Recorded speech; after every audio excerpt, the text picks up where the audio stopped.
our overgrown arsenal of destruction, a deteriorating environment, right? So from the perspective of a heavenly parent, things don't look that good, do they?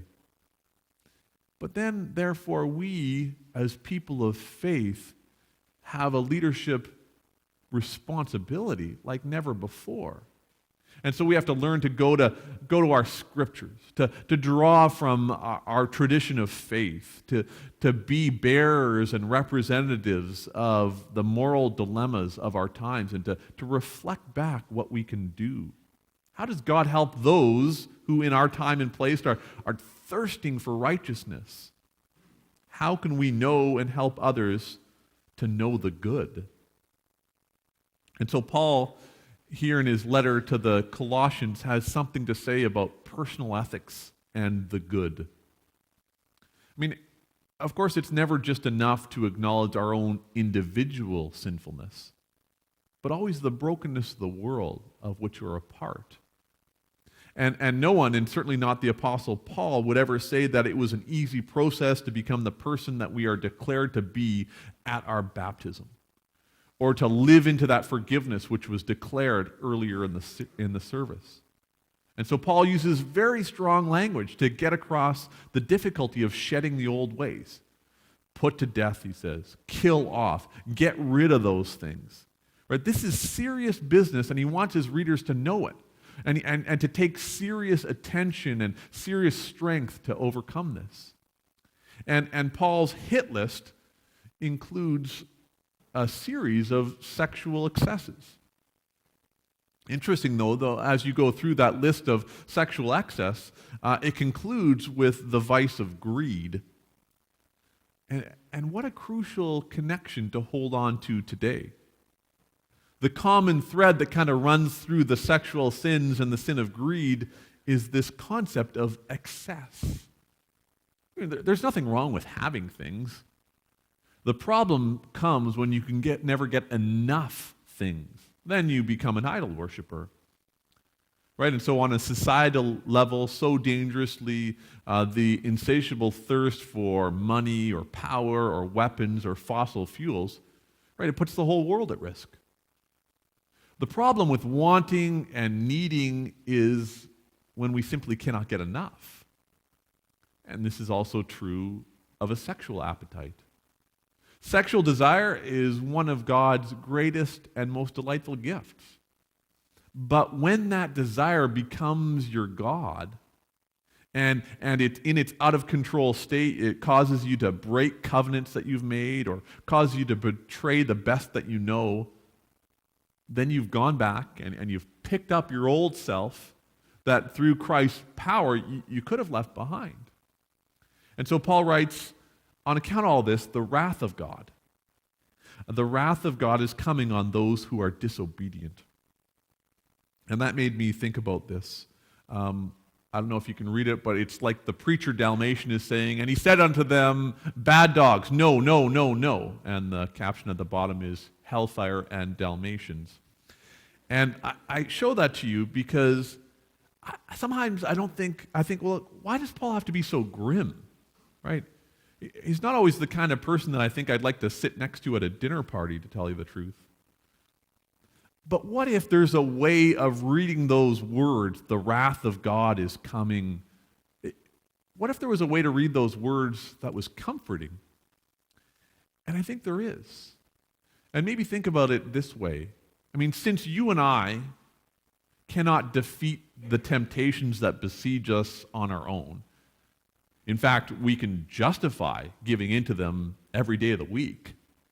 But since we cannot defeat temptation, we can take heart that our God possesses a steadfast hatred of sin. And that hatred is nothing less than the manifestation of God's unfailing love for us. Right? God's desire to help us to become unbroken in ourselves and to be reconciled with one another.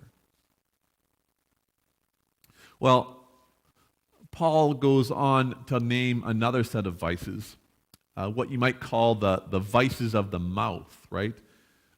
Anger and wrath and malice and slander and obscene talk, Colossians 3, verse 8, and kind of like how the guy has that clip over his mouth. Because we know that we can use words for good, or we can use them for evil. And in this new life made possible by Christ, there is not room for sins of speech.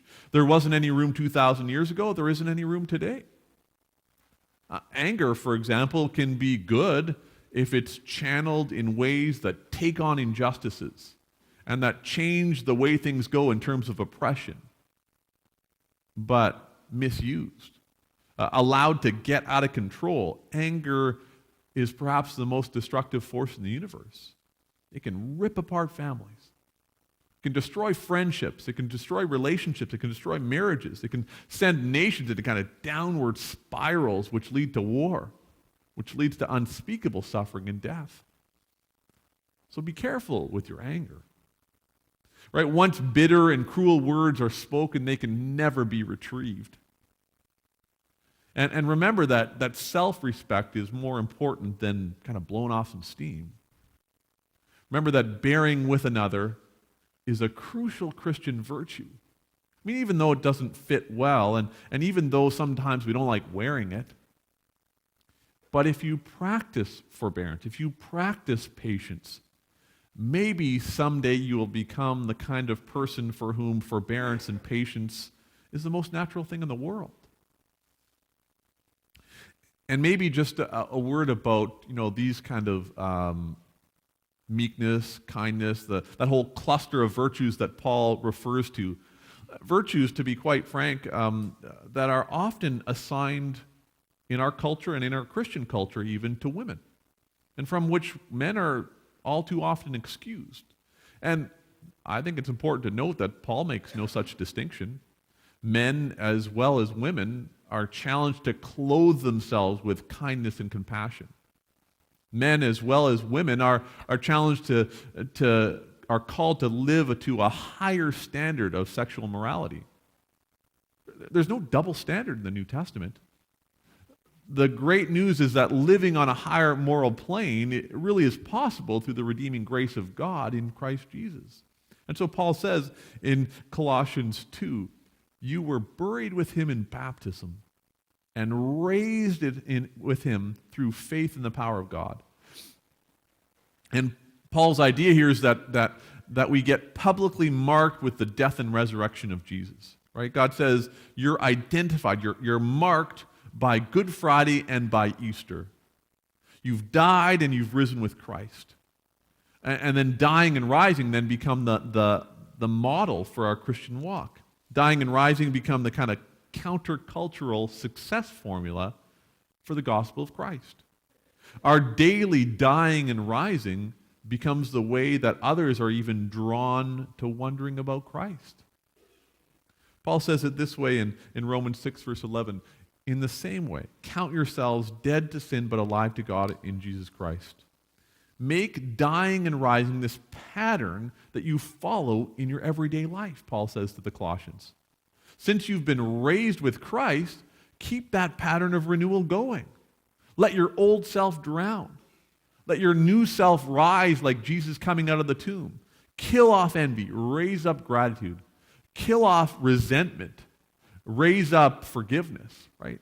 You've already died and risen with Christ. Do it again. Kill off arrogance. Raise up humility. When I was a student in seminary, back when the dollar was at 60 cents US, there was a food pantry in the seminary basement which cash-strapped, especially Canadian seminary students, really appreciated. And the food pantry also included a clothing exchange. So what you could do is you could bring in some old, ill-fitting clothes that you didn't want, and you could dress yourselves in new clothes that fit. Being clothed in Jesus Christ is this lifelong pattern of dying and rising. You take off old clothes. You put on new clothes. You die and rise, and you got to do it repeatedly. And the reason is that our old self is pretty hard to kill. We may think that our old self is dead. We may think that our old self is is at the bottom of the Red Sea with Pharaoh and his army. But as retired CRC minister John Timmer used to like to say, the problem is that our old self is a pretty good swimmer. We try to drown it and it kind of bobs its head back up again. But this dying and rising is a pattern for Christian living. Think about it this way. Think about asking the forgiveness of somebody in this community who you've hurt maybe by a thoughtless comment. To confess your sin to this person, in some respects, will kill you. Right? It's mortifying to have to say to somebody, I hurt you by what I said, and I'm very, very sorry. Imagine that the other person, though, then turns to you and says back to you, I forgive you. I mean, saying those 3 words kills her too. Right? As Robert Roberts has written, a victim who says these words must lay aside anger to which they have a right. And that's an act of self-sacrifice. I hurt you by what I did, and I'm very, very sorry.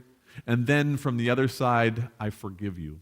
I mean, it sounds simple, but really it has Good Friday and Easter written all over it. Dying and rising.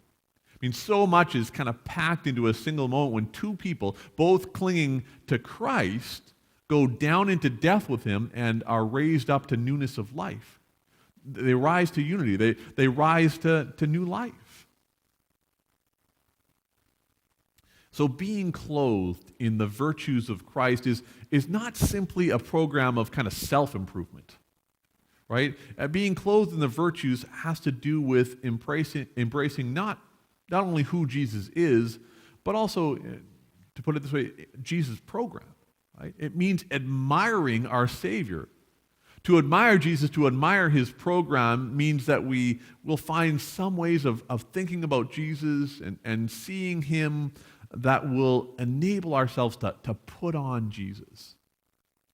So I'm thinking, for example, of what Jesus did, shouldering the cross, walking down the Via Dolorosa on the way towards Calvary. Or I'm thinking about Jesus bearing the sins of the world, taking into himself the whole world's violence and sorrow, and then not passing it back. Absorbing evil without passing it back. And therefore kind of cutting off this loop of vengeance that keeps twisting down through the ages. I mean, can't we think about places all across the world? Think about places in our own church. Think about places in our own family, in our own hearts, where somebody just needs to cut off that loop of vengeance, where we need to be clothed in those virtues of Christ. 2 last things. The first is that love is the virtue, Paul says, that holds together all the rest. Right? Love is so fruitful that everything good is born of it. Last fall, I visited over on the south side at the Watmos place by Graham, near to the river. And I walked with Gordon through an orchard of his apple trees, and he showed me some of his bear scaring techniques, including a motion sensor attached to a vacuum cleaner so that when the bears came, they would actually scare themselves away by turning on the vacuum cleaner. But the image I have, though, is of those apple trees bowed down under the weight of an abundance of apples, right? These graceful limbs just kind of groaning with beautiful, luscious, delicious fruit. And in some ways, that's love, right? More fruit to harvest than you can possibly imagine, right? That's the source and the cause of all that fruit. Let love be the heart of your life and your relationships, and everything, all the good fruit will come from that. And then finally, this, and it has to do with vices and virtues. It's important to know that clusters of both vices and virtues can be found in every human heart. Right? A person with a bad temper can also be a kind person. And a person who is envious every time that she hears of a friend having something good happen to him, they can also be the kind of person who cares for their elderly parents with patience and tenderness. And maybe one of the worst things we can do to ourselves or to other people is to saddle